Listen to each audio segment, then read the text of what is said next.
Praise the Lord. கர்த்தர் நல்லவர், கர்த்தர் நல்லவர், கர்த்தர் நல்லவர். ஆண்டவருடைய நாமத்துக்கு மகிமையும் கருமையும் தயவும் மாட்சிமையும் வல்லமையும் உண்டாவதாக.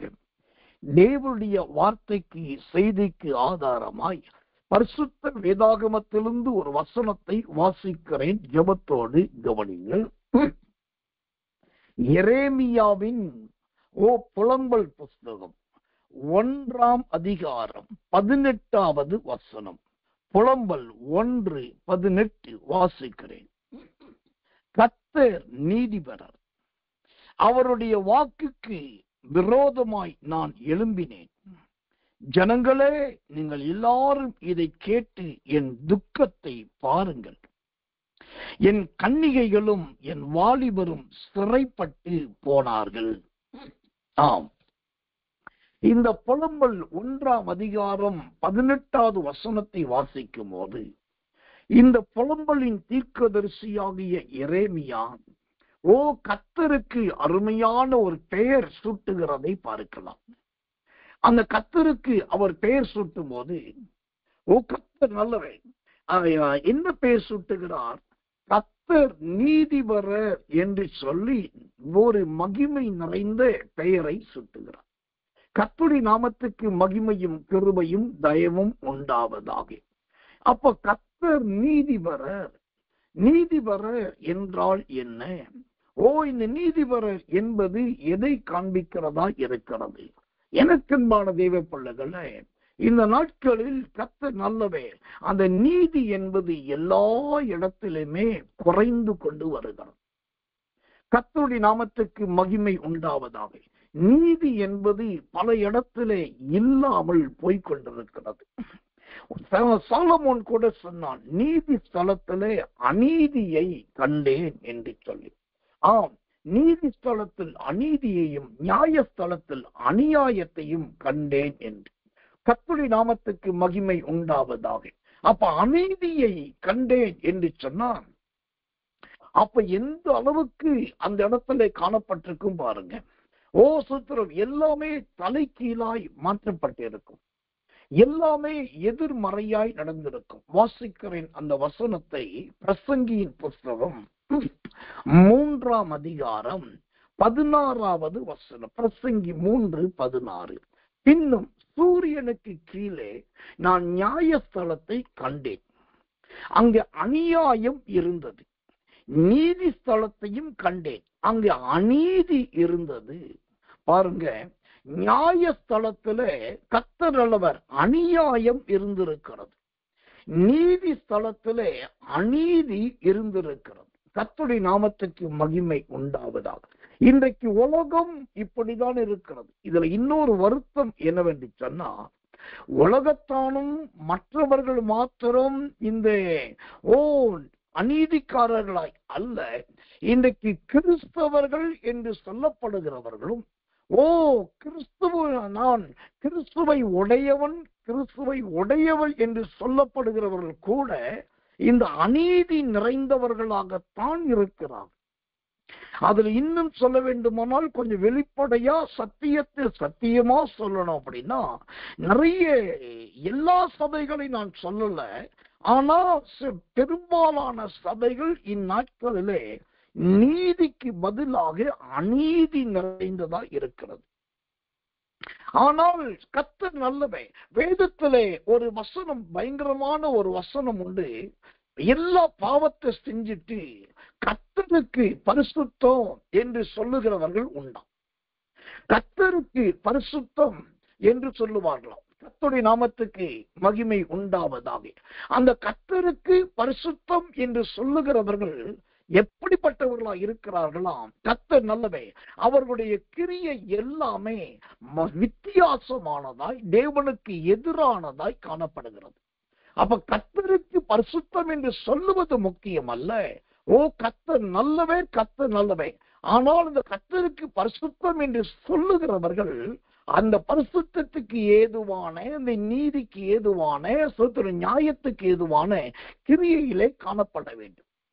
ஆனால் நிறைய பேருடைய ஜீவியத்துல இப்படி கர்த்தருக்கு பரிசுத்தம் என்று சொல்லுகிற எல்லாருமே அந்த பரிசுத்தத்திலோ நீதியிலோ நியாயத்திலோ இருக்கிறது கிடையாது. கர்த்தருடைய நாமத்துக்கு மகிமையும் கிருபையும் தயவும் உண்டாவதாக. வாசிக்கிறேன் ஒரு வசனத்தை. எரேமியாவின் புஸ்தகம் 2ஆம் அதிகாரம் 3வது வசனம். எரேமியா 2:3. இஸ்ரவேல் கர்த்தருக்கு பரிசுத்தமும் அவருடைய விளைவின் முதற் பலனுமாய் இருந்தது. அதை பட்சித்த யாவரும் குற்றவாளிகள் ஆனார்கள். பொல்லாப்பு அவர்கள் மேல் வந்ததென்று கர்த்தர் சொல்லுகிறார். இங்க கவனிங்க, தேவனுடைய ஜனங்கள் தேவன் எப்படி நீதிபரராய் இருக்கிறாரோ அவர் நீதிபரராய் இருக்கிறதை போல நாமும் நீதியில் இருந்தா நமக்கு விரோதமாய் யார் எழும்பினாலும் சரி அவர்களை இந்த எரேமியா 2:3 தேவனே அவர்களை குற்றவாளிகளாய் மாற்றி விடுவார். நாம் யாரையும் கர்த்தர் நல்லவை குற்றவாளிகளாய் தீர்க்க வேண்டிய அவசியம் இல்லை. நாம் செய்ய வேண்டியது நீதியின்படி இருக்க வேண்டியது. கர்த்தருக்கு மகிமை உண்டாவதாக. அந்த நீதியின்படி இருந்தால் நீதியின்படி செயல்பட்டால் நிச்சயமாய் கர்த்தருடைய பெரிய சகாயம் நமக்கு உண்டாகும். கர்த்தருடைய நாமத்துக்கு மகிமையும் கிருபையும் தயவும் உண்டாவதாக. அப்படியானால் இந்த புலம்பல் 1:18 பார்க்கிறோம். அவர் நீதிபரர் என்று சொல்லி, இந்த நீதிபரர் என்பது எதை குறிக்கிறதா இருக்கிறது? யோபுவின் புஸ்தகம் 37ஆம் அதிகாரம் 23வது வசனம். யோபு 37:23. சர்வ வல்லவரை நாம் கண்டுபிடிக்க கூடாது. அவர் வல்லமையிலும் நியாயத்திலும் பெருத்தவர். அவர் மகா நீதிபரர். அவர் ஒடுக்க மாட்டார். கர்த்தர் நீதிபரர் என்று சொன்னால் என்ன அர்த்தமா? இங்கு வேதம் தெளிவாய் சொல்லுகிறது, அவர் வல்லமையிலும் நியாயத்திலும் பெருத்தவர். அல்லேலூயா. சோத்திரம். எனக்கன்பான தேவ பிள்ளைகளே, இன்னைக்கு நிறைய பேர் வல்லமையை விரும்புறாங்க, ஆனா நியாயத்தை விரும்புவது கிடையாது. ஆனா கர்த்தரை குறித்து வேதம் சொல்வது அவர் நீதிபரர் என்று சொன்னா ஒரு பக்கத்துல பயங்கரமான வல்லமை நிறைந்தவர், மறுபக்கத்துல கர்த்தர் நல்லவே அவர் நியாயம் நிறைந்தவர், நியாயத்தில் பெருத்தவர். அந்த வல்லமையும் நியாயத்தில் பெருத்தவருமாய் இருக்கிறபடினால்தான் அவருக்கு பெயர் நீதிபரர். இன்னைக்கு இந்த சத்தியத்தை கேட்கிற எனக்கு மிகவும் பிரியமான விசுவாச தேவ பிள்ளையே, இந்த நியாயம் எங்கே புரட்டப்படுகிறது? நியாயம் புரட்டப்படுகிற இடம் எது என்று கேட்டா அது முதல் புரட்டப்படுகிற இடம் எது? குடும்ப வாழ்க்கையில தான் இருக்கு. கணவன் மனைவியுடைய தாம்பத்திய ஜீவியம், பிள்ளை பெற்றோர் மற்றும் வீட்டாருக்குள் காணப்படுகிற சோத்திர போராட்டம், அங்கதான் நியாயம் தலைகீழாய் புரட்டப்படுகிறது. ஒரு காலத்துல சொன்னாங்க, என்ன வந்தாலும் நான் உன்னை கைவிட மாட்டேன், அவன் கூடத்தான் இருப்பேன்.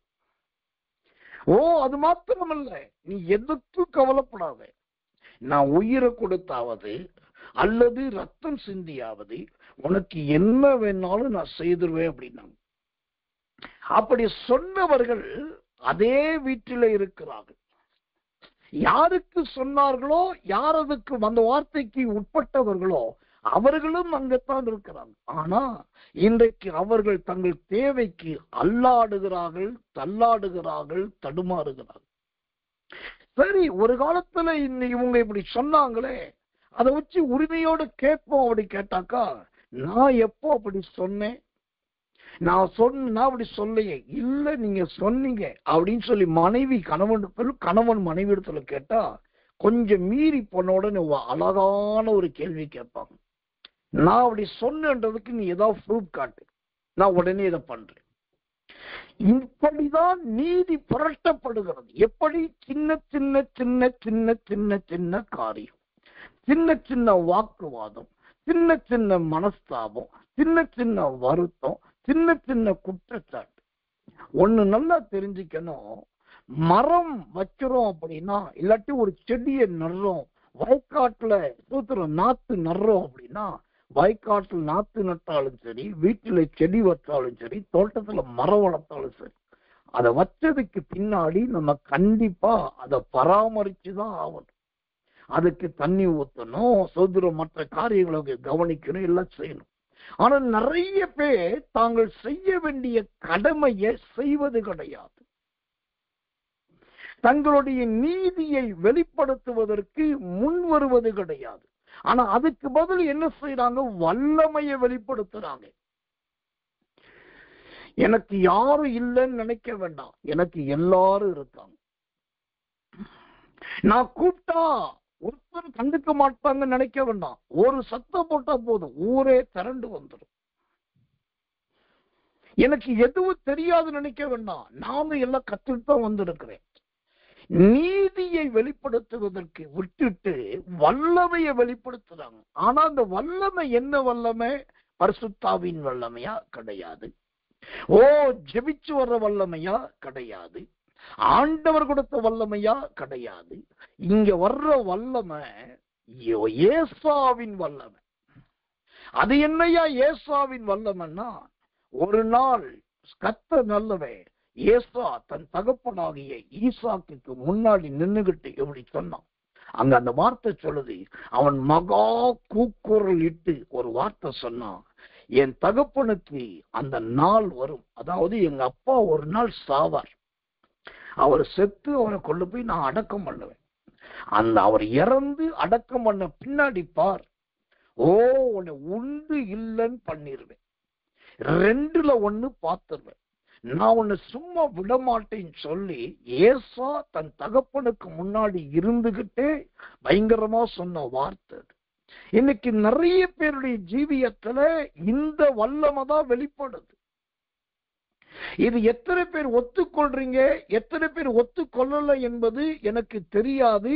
நீங்க ஒத்துக்கொண்டாலும் எனக்கு சந்தோஷம் கிடையாது, ஒத்துக்கொள்ளாட்டியும் எனக்கு சந்தோஷம் கிடையாது. ஏன்னா நீங்க ஒத்துக்கொண்டாலும் ஒத்துக்கொள்ளாவிட்டாலும் என்றைக்கு இந்த சுபாவத்தை மாத்துறீங்களோ அன்னைக்குதான் நீங்க என்னுடைய விசுவாசிகளா, நீங்க என்னுடைய தேவச்சனங்களா, என்னுடைய பிள்ளைகளா நீங்க மாற முடியும்.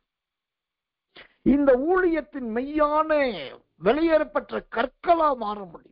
அதை விட்டுட்டு நீங்க சொல்றது 100% கரெக்ட் பாஸ்டர், எங்க வீட்டு நடக்கிறது வீட்டுக்குள்ளது பார்த்த மாதிரியே சொல்றீங்கன்னு சொல்லி நீங்க எனக்கு சந்தன மாலை பாராட்டு மாலையே போட்டாலும் ஒரு பிரயோஜனம் கிடையாது. இங்க செய்ய வேண்டிய ஒன்னே ஒண்ணுதான், கர்த்தர் நீதிபரர்.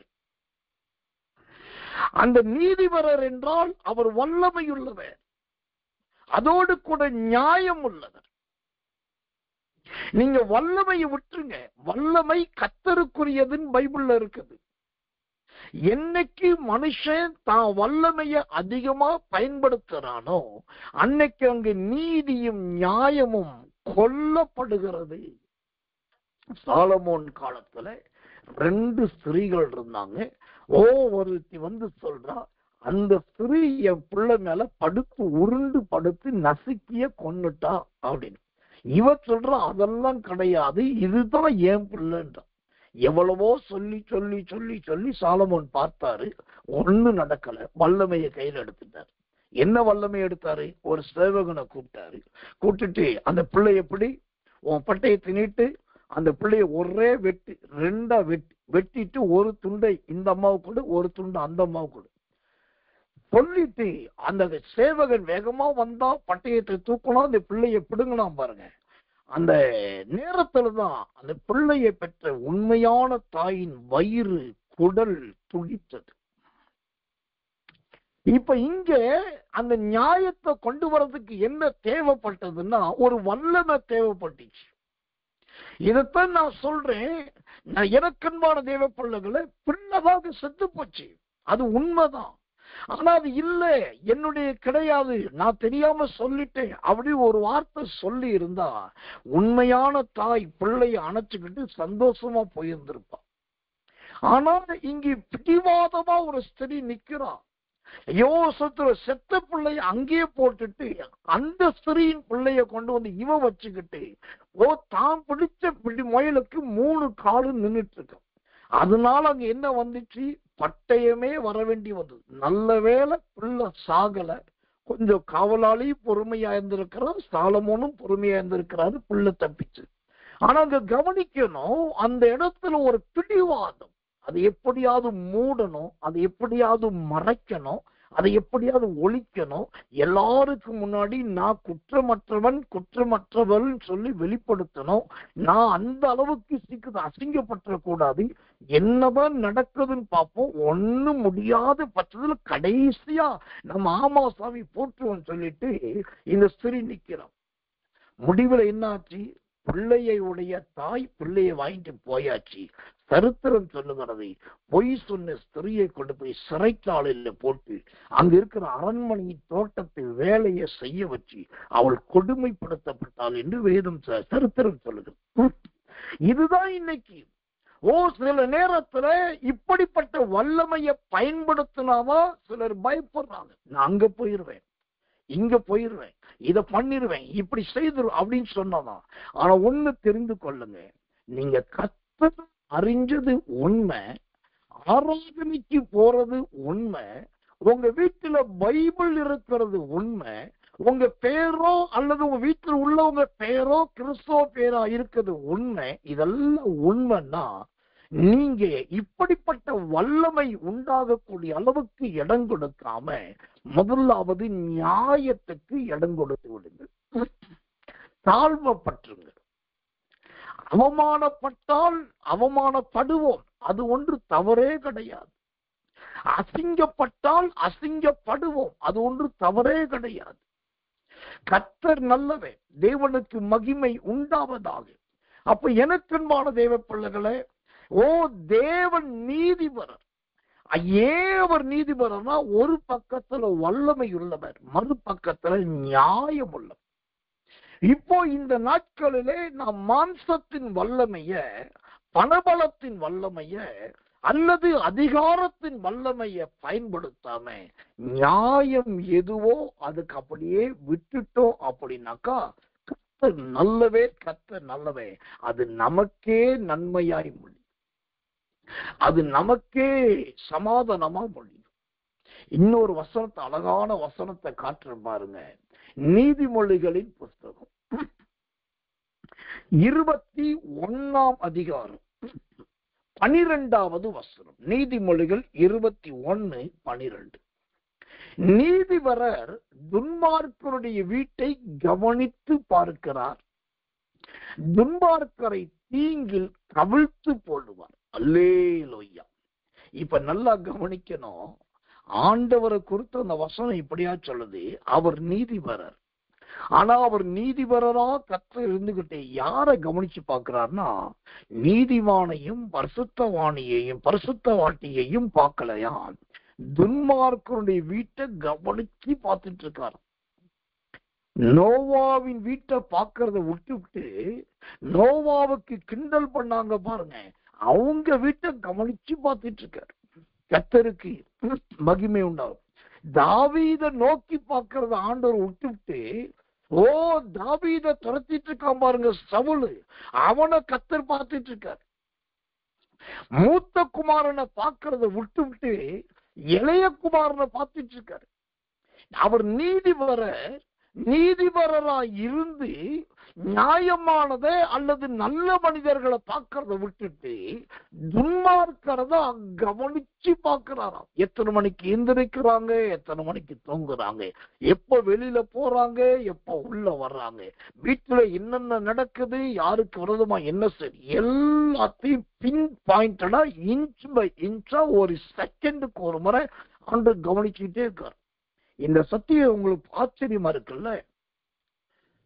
இந்த வசனம் பிரமிப்பாதானே இருக்குது. நீதிபர துன்மார்க்கரை ஏயா கவனிச்சு பார்க்கணும்? அவர் சுத்த கண்ணர் அல்லவா, பாவத்தை பாராதவர் அல்லவா, அப்புறம் ஏன் துன்மார்க்கனை கவனிக்கணும்? நல்லா கவனிக்கணும்.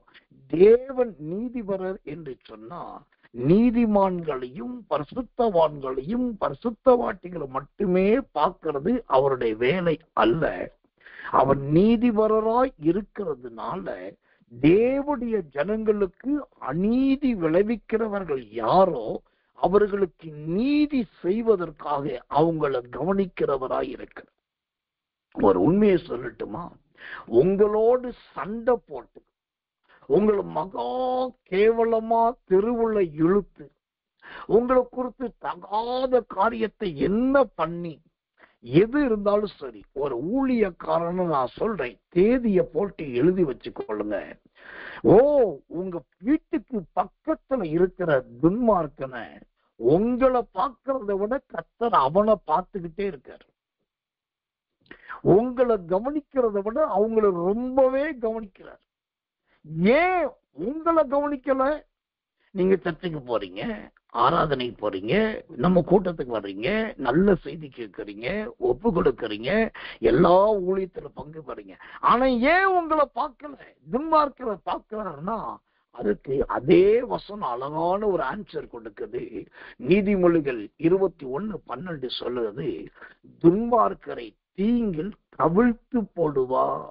லேலோயா, இதத்தான் நான் சொன்னேன், கொஞ்சம் கவனிச்சு கேளுங்க அப்படின்னு. ஏன்னாக்கா ஆண்டவர் துன்மார்க்கோட வீட்டை கவனிச்சு பார்க்கிறார்னா ஒரு நாள் வரப்போகுது பிரதர், ஒரு நேரம் நடக்க போகுது சிஸ்டர். அன்னைக்கு பாருங்க, உங்களை கர்த்தர் அழகா அந்த ஸ்பாட்ல இருக்க விட மாட்டார். இன்னும் சொல்ல போனா உங்க வீட்டுல, உங்க தெருவுல, உங்க ஊர்ல நீங்க இருக்க மாட்டீங்க. ஏதாவது ஒரு வேலையை உண்டு பண்ணி ஏதாவது ஒரு காரியத்தை செஞ்சு ஆண்டவங்களை அழகா தூக்கிட்டு கொண்டு போயிடுவார்.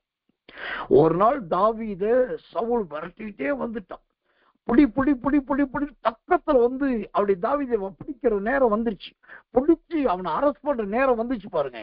அந்த நேரம் பார்த்து கர்த்தர் சவுலுக்கு ஒரு செய்தி அனுப்புறாரு, தேசத்துக்குள்ள ராணுவம் வந்துருச்சு, யுத்தம் நடக்க போகுதுன்னு. அப்படியே ஐயோ நாட்டுக்குள்ள ராணுவம் வந்துருச்சான்னு கேள்விப்பட்டுட்டு தாவீது பக்கத்துல வரைக்கும் போயிட்டு பிடிக்காம விட்டுட்டு நாட்டுக்கு திரும்பிட்டான்.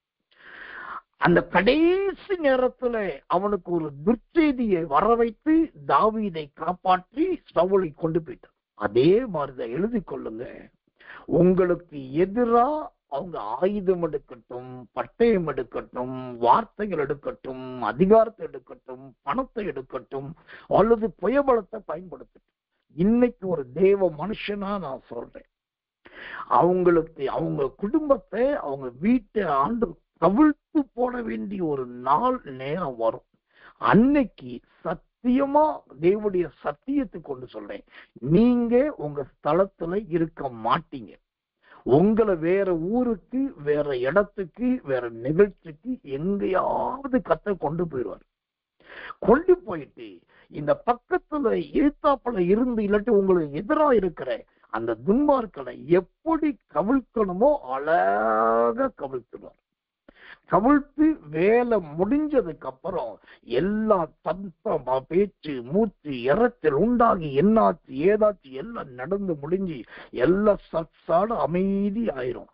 அதுக்கப்புறம் நீங்க ஒரு எதிர்பாரா விதத்துல வீட்டுல வருவீங்க. வந்து பார்த்தா தெருவே வித்தியாசமா இருக்கும், ஆட்கள் பல விதமா சொல்லுவாங்க. நீங்க கேட்பீங்க என்ன நடந்துச்சு, ஏது நடந்துச்சுன்னு சொல்லி. உங்களுக்கு ஒரே ஆச்சரியமா இருக்கும். என்ன நடந்திருக்குன்னு தெரியுமா? நீங்க அவங்களுக்கு என்னெல்லாம் பண்ணணும்னு நினைச்சீங்களோ அதை எதையுமே கர்த்தர் பண்ணிருக்க மாட்டார். நீங்க நினைக்காததையும் நினைத்ததை விட அதிகமாயும் கர்த்தர் செய்திருப்பார். நான் இந்த நீதிபர துன்மார்க்கனை கவனித்து பார்க்கிறார் என்றும் அந்த துன்மார்க்கனை கவிழ்த்து போடுகிறார் என்பதை இவ்வளவு ஸ்ட்ராங்கா நான் சொல்றதுக்கு முக்கிய காரணமே, ஏன் ஜீவியத்துல கர்த்தர் எனக்காக செய்கிற காரியம்தான். சமீபத்துல ஒரு போதகர் அவரு என்னை தேடி வந்தார். போதகரும் போதகர் மனைவியும் வந்தாங்க அவங்க ஆலய பிரதிஷ்டைக்கு. அப்போ நான் உட்காந்து அவங்கள்ட்ட பேசிட்டு இருக்கேன். பரவாயில்ல, சர்ச்செல்லாம் கட்டிட்டீங்க அப்படி இப்படின்னு. அப்பதான் அவங்க சொல்றாங்க, எங்க பாஸ்டர் கட்டணும், என்ன பாடுபட்டோம், இன்னும் பினிஷிங் ஆகல, ஆனா பிரதிஷ்டை வைக்கிற வேற வழி இல்லை அப்படின்னு. அப்ப என்ன ஆச்சுன்னு அவர் ரொம்ப தெளிவா சொல்றாரு, சர்ச்சு கட்டுறதுக்கு இவ்வளவுதான் பணம் வந்துச்சு. அப்ப என்ன பண்றது தெரியல. ஒரு குறிப்பிட்ட கிறிஸ்டின் கடை அங்க போய் கேட்டோம். அவர் சொன்னாரு, இந்த பணம் இவ்வளவு கொடுங்க, இதை கொடுத்துட்டீங்கன்னா மத்த எது வந்தாலும் நான் பாத்துக்கிறேன். எல்லாம் போட்டு எல்லாம் பண்ணி சத்து அழகாக கட்டி முடிச்சு நல்லா பினிஷிங் பண்ணி ஒயிட் வாஷ் பண்ணி புது பில்டிங்கை உங்க கையில கொடுத்துறேன், நீங்க இந்த அமௌண்ட் மட்டும் கொடுங்கன்னு சொல்ல, அந்த ஏழப்பட்ட கஷ்டப்பட்ட போதகர் எப்படி எப்படி உருண்டு பரண்டு அதை இதை பண்ணி மொத்த பணத்தை கொண்டு போய் அவரை நம்பி, அவரு ஒரு விசுவாசி தானே, அவரு ஒரு வியாபாரி தானே, கர்த்தருடைய பிள்ளை தானே, கடைப்பேரே பைபிள் பேர் தானே இருக்குன்ட்டு நம்பி அவ்வளவு பணத்தை கொடுத்துட்டாரு. கொடுத்துட்டு சர்ச்சு வேலை நடக்கும்னு பார்க்க சர்ச்சு வேலை ஆரம்பிச்சது, நல்லா போயிட்டு இருக்கு. பாத்தீங்கன்னா எல்லா வேலையும் நடந்து பாதி வேலை முடிஞ்சிருச்சு. அந்த கடைக்காரு அந்த சபை வேலையை அப்படின்னு படித்தார். கேட்டாக்கா, நான் போட்ட பட்ஜெட்டை விட பட்ஜெட் அதிகமா போயிட்டு இருக்கு, அதான் எனக்கு நீங்க இன்னும் இவ்வளவு பணம் தரணும். அவங்க சொல்றாங்க, என்கிட்ட நயா பைசா இல்லை, ஏற்கனவே நான் அவ்வளவு கஷ்டப்பட்டு அப்படி இது கெஞ்சி கதறி வாங்கிதான் உங்களுக்கு கொடுத்தேன், நீங்க இப்படி பண்றீங்களே. கடைசியில் அவர் சொல்லிட்டாரு, ஐயா நீங்க பூர்த்தியாவது கொடுத்துருங்க அப்படின்னு. இல்ல அதெல்லாம் முடியாது, நான் அவ்வளவுதான் பார்த்து. கூடவே ஒரு கொத்தனாரு சேர்ந்துட்டு பயங்கரமா பேசியிருக்காரு. இந்த கடை முதலாளியும் கொத்தனாரும் மாறி மாறி பேசுறது, இந்த ஊழியக்காருக்கும் மனைவிக்கும் என்ன பண்றது அப்படியே இதாயிட்டாங்க. அப்படியே கண் கலங்கி அழுது இது பண்ணாங்க. அந்த ஆலய வேலை நிறைவடையாமையே அப்படியே பிரதிஷ்டை முடிஞ்சிருச்சு. இது என் கண்ணால் கண்ட சாட்சி. ஆலயம் முடிஞ்சிருச்சு. அந்த வியாபாரி எதுவுமே அதை பத்தி அந்த கண்டுக்கவே இல்லை. ஐயோ நம்ம இப்படி பண்ணிட்டோமே, இதை பண்ண நியாயமா நியாயம் இல்லையா, இது நீதியா நீதியில யோசிக்கவே இல்லை. அவர் தன்னுடைய திறமையில உறுதியா இருந்தார். இந்த ஆலய பிரதிஷ்டை முடிஞ்சு எண்ணி 3 மாசம் தான் ஆச்சு பாருங்க. 3 மாசம் சில மாதங்கள் தான் ஆச்சு. திடீர்னு பாக்குறேன், அந்த மெயின் ரோட்ல இருந்த அந்த கடை காலி பண்ணப்பட்டு, அங்க இருக்கிற பொருட்கள் எல்லாம் எங்க போச்சுன்னு தெரியல.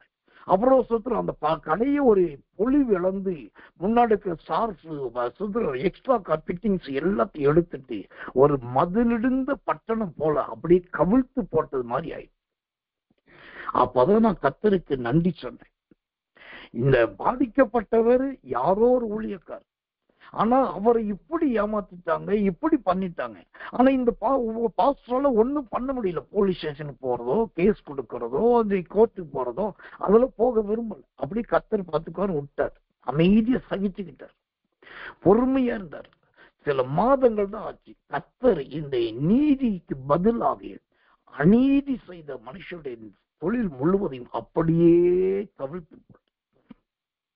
அதற்கு பதில் அந்த ஆலயத்துக்கு வேண்டிய நல்ல உதவி செய்கிறவர்களை கற்றுக்கொண்டு வந்து ஆலயம் மீண்டும் மகிமையா முழுவதுமா கட்டி முடிக்கப்பட்டு அழகாக சுத்திகரிக்கப்பட்டு பூசப்பட்டு இப்ப நல்ல ஆலயமா இருக்கு. யார் செய்ய மாட்டேன்னு சொல்லி பிடிவாதத்துல இடையில ஏமாற்றினார்களோ தேவன் அவர்களை கவிழ்த்து போட்டார். ஐயோ இப்படி பண்ணிட்டாங்களே, இன்னும் வருமானத்துக்கு வழி இல்லை, ஒண்ணுக்கு வழி இல்லை, பாத்ரூம் கட்டல, கதவு வைக்கல, ஜன்னல் வைக்கல, ஐயோ ஆலயத்தை விட்டாங்களே சில கதர்னார் பாருங்க. அவங்களுக்கு வேண்டிய அனுகூலத்தை கர்த்தர் உண்டாக்கிட்டார். இதைத்தான் நான் சொல்றேன், கர்த்தர் நீதிபரர். அந்த நீதிபர தம்முடைய நீதியை விளங்க பண்றதுக்காக துன்மார்க்கருடைய வீட்டை கவனமா கவனிச்சிட்டு இருக்கார். ஒரு குறித்த நேரம் வரும்போது பரிசுத்தவானை பரிசுத்தவாட்டிய தேவ மனுஷனை தேவ மனுஷிய அந்த இடத்துல அழகா தூக்கிட்டு போய் வேற ஊர்ல வேற இடத்துல வச்சுட்டு இங்க வந்து அந்த துன்மார்க்கருடைய வீட்டிலே கர்த்தர் அப்படியே தலைக்கீழால கவிழ்த்து போட்டார். இந்த செய்தியை கேட்கிற தேவ பிள்ளைகளை, நான் துன்மார்க்கரை குறித்து அதிகமாய் பேச விரும்புவதை விட என் ஜனங்களாகிய உங்களை குறித்து பேசுவதில் தான் அதிக விருப்பம் உள்ளவனாய் இருக்கிறேன். ஏன்னாக்கா, நீங்க கவலைப்படாதீங்க, உங்க துன்மார்க்க கத்த அழிப்பார், உங்க சத்துருக்கள் அழிப்பார், உங்களுக்காக கண்ணோக்குவார், அப்படியே கத்து நிர்மூலமாக்குவார் சொல்லி நான் 1008 வாக்குறுதி கொடுக்கறத விட ஒரு தேவ மனுஷனா சொல்றேன், நீங்க யாருக்கும் அநீதி செய்கிறவர்களாய் இருந்து விடாதீர்கள். ஒருவருக்கும் நியாயத்துக்கு பதிலாக அநியாயத்துக்கு இடம் கொடுத்துறாதீங்க. அவங்கள் பலவீனமானவர்களாயிருக்கட்டும், பலமுள்ளவர்களாயிருக்கட்டும், தேவன் பார்க்கிறது அவிசுவாசியா விசுவாசியா கிடையாது. விசுவாசிக்கும் ஆத்துமா இருக்கிறது, அவிசுவாசிக்கும் ஆத்துமா இருக்கு. அப்ப கர்த்தர் பார்க்கிறது ஒன்னே ஒண்ணுதான், யார் நீதி செய்தாங்க, அந்த அநீதிக்கு யார் காரணமா இருந்தாங்க. என் பேர் இயேசு, இயேசுன்னு ஒருத்தர் பேர் வச்சிருக்கான். அவன் சாராய கடையில போய் தன் நல்ல 100 ரூபாய் 200 ரூபாய் 300 ரூபாய் கொடுத்து காஸ்ட்லி சாராயம் வாங்கி மனசார குடிக்கிறான். சரி போட்டுப்பா, அவன் பாவி மனுஷன் என் பேரை வச்சுட்டான், என் பேரை வச்சோம், குடிச்சா குடிச்சிட்டு போட்டோம், பாவம் குடிக்கட்டும், ஆண்டு விடுவாரா? விடவே மாட்டார். அங்கு நீதியைத்தான் கர்த்தர் பார்ப்பார். ஓ, இன்னைக்கு கர்த்தருடைய ஊழியக்காரனாக நான் சொல்றேன், நான் வெளிப்படையா சத்தியத்தை பேசுறேன். நீங்க நீதி செய்யணும் என்று உங்களுக்கு யாரும் போதிக்க வேண்டியது வராது, அல்லது அநீதி செய்வதற்கான நல்ல வழி கிடைக்கும், அநியாயம் பண்றதற்கான வாசல் திறக்கும், மாற்றி அமைப்பதற்கான சூழ்நிலை உண்டாகும். இந்த அநீதிக்கு வேண்டிய எல்லா வழிகள், வாய்ப்புகள், சந்தர்ப்பங்கள், சூழ்நிலைகள் எல்லாம் ஃப்ரீயா டவுன்லோட் ஆகும், ஃப்ரீயா டோர் ஓபன் ஆகும், ஃப்ரீயா நல்ல சிச்சுவேஷன் வரும், ஃப்ரீயா உங்களுக்கு சப்போர்ட்டிங் கிடைக்கும். ஏன்னா நீங்க அநியாயம் பண்றதுக்கு, அநீதி செய்யறதுக்கு எல்லாமே உண்டாகும். ஆனால் ஒரு தேவ பிள்ளையோ தேவ மனுஷனோ அந்த எல்லா வாய்ப்புகள் இருந்தாலும் கர்த்தருக்கு மகிமை உண்டாவதாக இந்த அநீதிக்கு இடம் கொடுத்திருக்கிறார். இந்த எல்லா வாய்ப்புக்கும் பாவம் செய்யறதுக்கு வாய்ப்பு இருந்தும் பாவம் செய்யல யாரும் கேட்டா எல்லாரும் சொல்லுவாங்க கர்த்தர் நல்லவன், கர்த்தர் நல்லவன், யோசேப்பு என்று சொல்லுவாங்க. ஆனால் யோசேப்பை விட எல்லா பாவம் அல்லது தவறு செய்வதற்கு எல்லா சந்தர்ப்பம் இருந்தும் தவறு செய்யாமல் வாழ்ந்த ஒரு மனுஷன் உண்டு. யார் தெரியுமா? 1 சாமுவேலின் புஸ்தகம் 22ஆம் அதிகாரம் 14வது வசனம். 1 சாமுவேல் 22:14. அகிமெலேக் ராஜாவுக்கு பிரதியுத்தரமாக, உம்முடைய எல்லா ஊழியக்காரரிலும் தாவீதை போல ராஜாவுக்கு மருமகனும் உம்முடைய கட்டளைகளின்படி செய்து வருகிறவனும் உம்முடைய வீட்டிலே கனம் உள்ளவனுமாயிருக்கிற உண்மையுள்ளவன் யார்? அல்லேலூயா. தாவீதை குறித்து ஒரு வேலைக்காரன் சொல்றான் பாருங்க, இந்த தாவீது உமக்கு மருமகனா வரலாம், இந்த தாவீது இந்த ராஜ்யத்துக்கு ராஜாவா வரலாம், இந்த தாவீது நல்ல திறமைக்காரன் எல்லாம் சொல்லிட்டு அவன் சொல்றான், இந்த தாவீதை போல இங்க இருக்கிற வேலைக்காரர்கள் எல்லாரிலும் வேற யாருமே உண்மை உள்ளவங்க கிடையாது, தாவீது மட்டும்தான் உண்மை உள்ள. இப்ப இதுல என்ன தெரியுது? தாவீது உண்மையுள்ளவனும் கனமுள்ளவனா இருக்கிறான். அவன் கனமுள்ளவனா இருக்கிறதுனால மீகால கூப்பிட்டு போய் அவனை இஷ்டத்துக்கு கல்யாணம் பண்ணிருக்கலாம். அந்த கனமுள்ளவனா இருக்கிறதுனால சத்துருக்களை பட்டயத்துல வெட்டுறதுக்கு பதிலாக இந்த ராஜாவுடைய வேலையாட்கள் பட்டயத்துல வெட்டி இருக்கலாம். ஆனா தாவீதை பாருங்க, அந்த நீதியில உண்மையுள்ளவனாய் இருந்தான். அதனால தேவன் அவன் தலையில 1 2 அல்ல பல முறை கிரீடத்தை சூட்டி. சாலமோனுக்கெல்லாம் 1 முறை கிரீடம், மற்ற ராஜாக்களுக்கெல்லாம் 1 முறை கிரீடம்.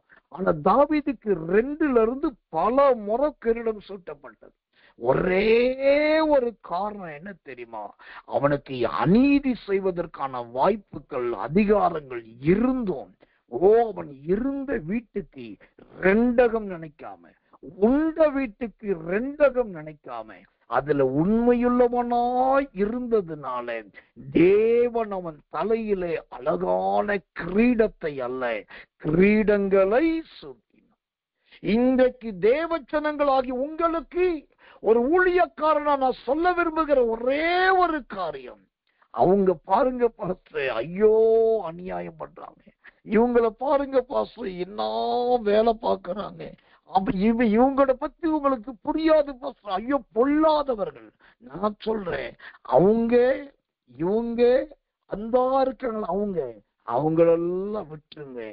நீங்க நாம் எப்படி இருக்கிறோம், நீதியை செய்கிறவர்களாய் இருக்கிறோமா என்பதை கவனிங்க.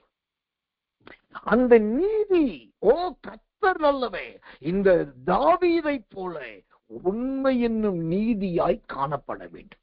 எனக்கன்பான தேவ பிள்ளைகளே, ஆண்டவர் நீதிபரர். அந்த நீதிபரர் என்கிறவர் நம்முடைய நீதியை எல்லா இடத்திலும் நிலைநாட்டுகிறவர். கர்த்தர் நல்லவே, கர்த்தர் நல்லவே, கர்த்தர். கடைசியாய் ஒரே ஒரு வார்த்தையை வாசித்து நான் தேவனுடைய வார்த்தையை முடிக்க விரும்புகிறேன். லூக்கா சுவிசேஷத்தின் புஸ்தகம் 7ஆம் அதிகாரம் 29வது வசனம். லூக்கா 7:29. யோவானுடைய உபதேசத்தை கேட்ட ஆயக்காரர் முதலான சகல ஜனங்களும் அவனாலே ஞானஸ்நானம் பெற்று தேவன் நீதிபரர் என்று அறிக்கையிட்டார்கள். அல்லேலூயா. கர்த்தர் நல்லவர். இங்க ஒரு உண்மை தெரியுமா? இப்ப யோவான் நிறைய பேருக்கு ஞானஸ்நானம் கொடுத்துட்டு இருக்காரு. நிறைய பேர் ஞானஸ்நானம் எடுக்கிறார். அதுல உண்மையான சத்தியம் என்னன்னா, யோவான்ட்டு ஞானஸ்நானம் பெற்ற யாருமே பரிசுத்தவான் கிடையாது. பைபிளே சொல்லுது. அவன் ஒருத்தர் லஞ்சம் வாங்குறவனா இருந்தான், ஒருத்தர் அநியாயம் பண்றவனா இருந்தான், ஒருத்தர் சொத்துல பொய்யா கணக்கு எழுதுறவனா இருந்தான், மற்றவங்க ஆயக்காரனா இருந்து வரி வசூலிக்கிறவனா இருந்தான். யோவான் ஸ்நானங்கள்ட்ட ஞானஸ்நானம் பெற்ற யாருமே பரிசுத்தவாட்டி கிடையாது. ஆனா என்னைக்கு யோவான் ஸ்நானகனுக்கு முன்னாடி யோர்தான்ல இறங்கி அந்த யோவான் ஸ்நானகனுடைய கையினாலே முழுகி ஞானஸ்நானம் பெற்று கரை ஏறினாங்க பாருங்க. அந்த அவங்க கரை ஏறுகிற வரைக்கும் அவங்க அநியாயக்காரர், பொல்லாதவர்கள், திருடர்கள், பொய்யர்கள், வஞ்சகர்கள், பலதரப்பட்டவர்கள். ஆனா அந்த ஞானஸ்நானம் பெறத்துக்கு யோவான் ஸ்நானகன் தலையில கைய வச்சு பிதா குமாரன் பரிசுத்தாவின்னு சொல்லி யோர்தான்ல முழுக்கி மேல எடுத்து அப்படி கரை ஏறினாங்க பாருங்க. அது ஏறும்போது திரும்பி பார்க்கிறாங்க, யார் கையால ஞானஸ்நானம் எடுத்தோம்? யோவான் ஸ்நானகன் கையினால.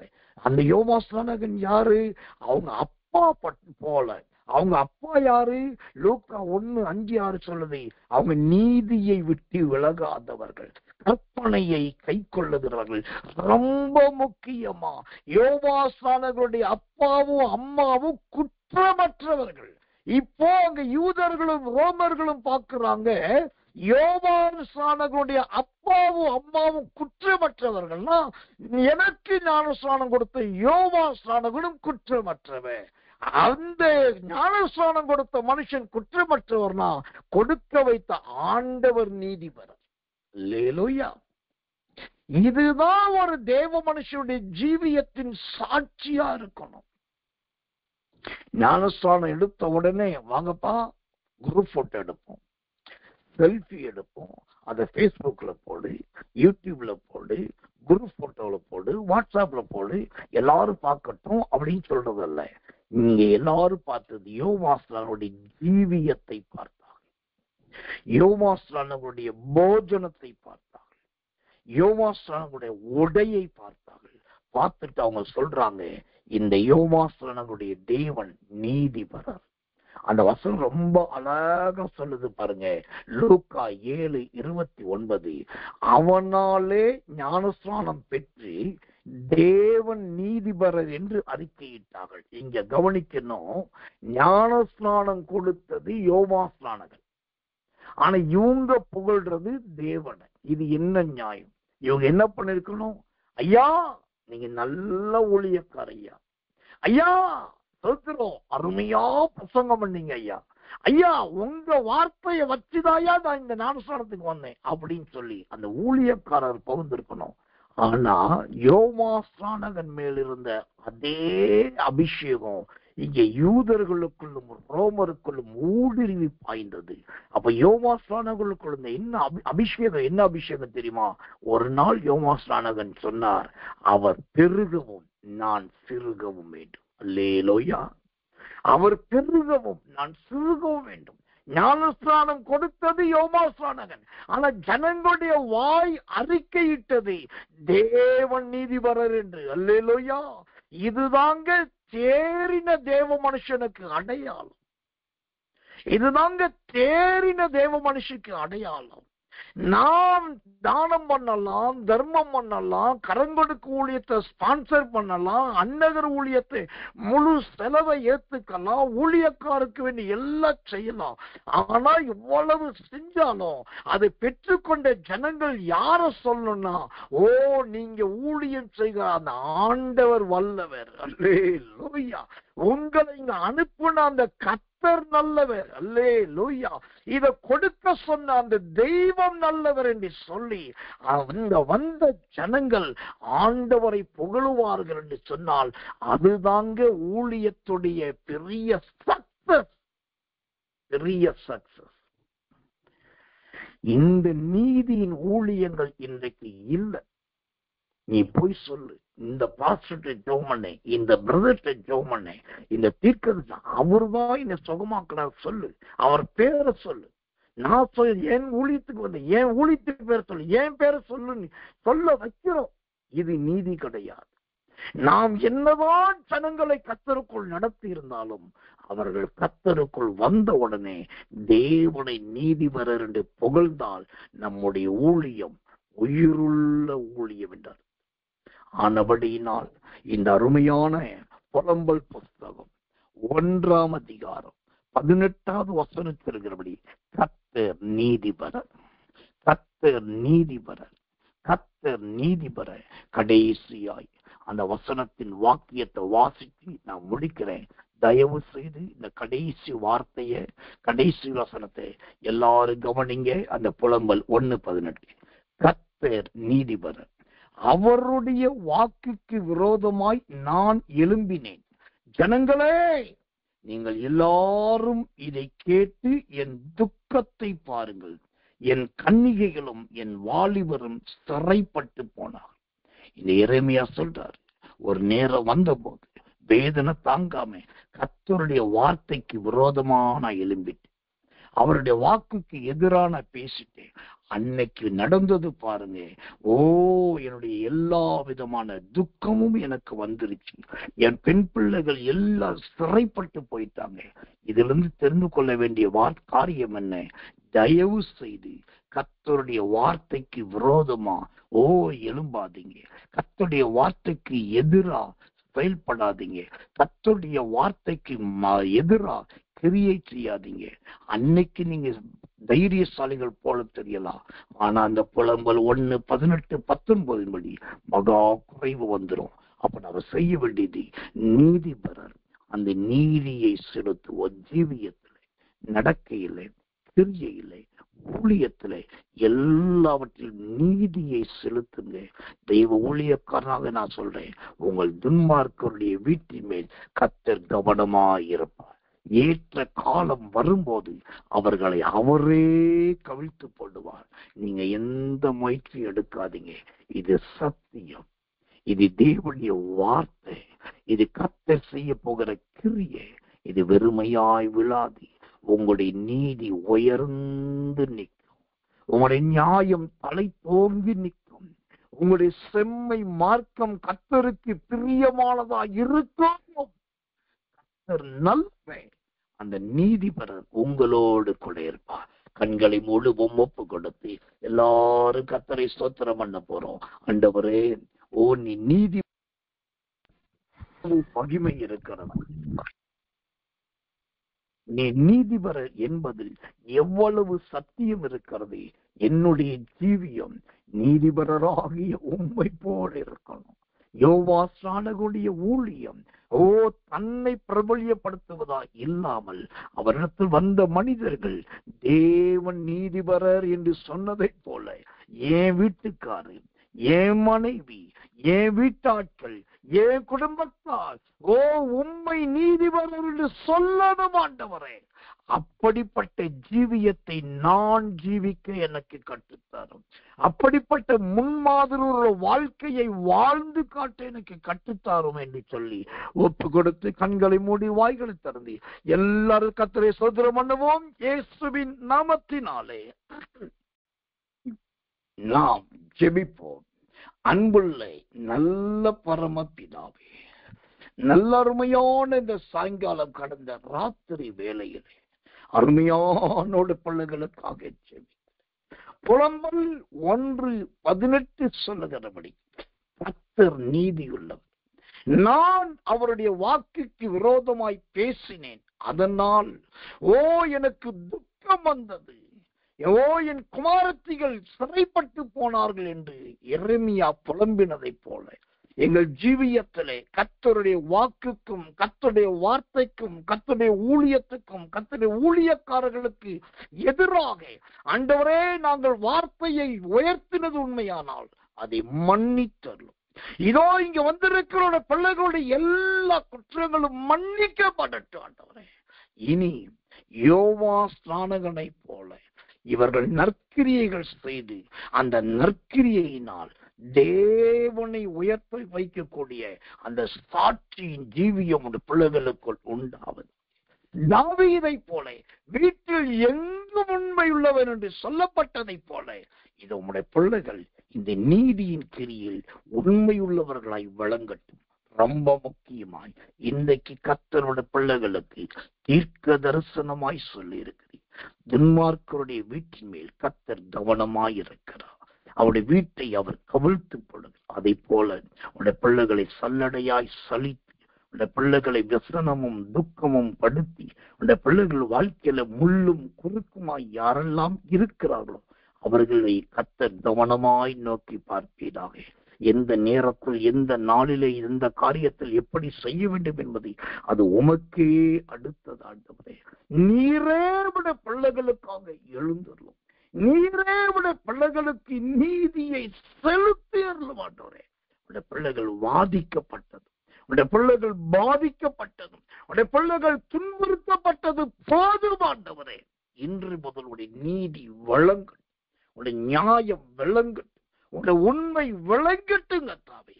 இன்றைக்கு இரவு உடைய பிள்ளைகளுக்கு ஒரு சமாதானத்தின் நித்திரையின் இரவாய் இருப்பதாக கவலை, துக்கம், வியாகுலம் எல்லாத்தையும் மறந்து கை கால்களை நீட்டி நல்ல நிம்மதியாய் சமாதானத்தோடு உறங்குகிற அந்த சமாதானத்தின் உறக்கத்தின் இரவாய் இது மாறட்டும். பொழுது விடிந்து நாளைக்கோ 1-2 நாட்களிலோ நீ நீதியை ஆண்டவரே வெளிப்படுத்த போகிறேன். நீதியை வெளிப்படுத்துகிறவருடைய பிள்ளைகள் பார்க்க போகிறார்கள். எழும்பியறோம், தாழ்த்தி ஒப்பு வைக்கிறோம். இயேசுவின் ரத்தம் செய்யும்.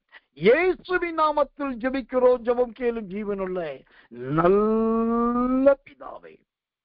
ஆமென், ஆமென், ஆமென்.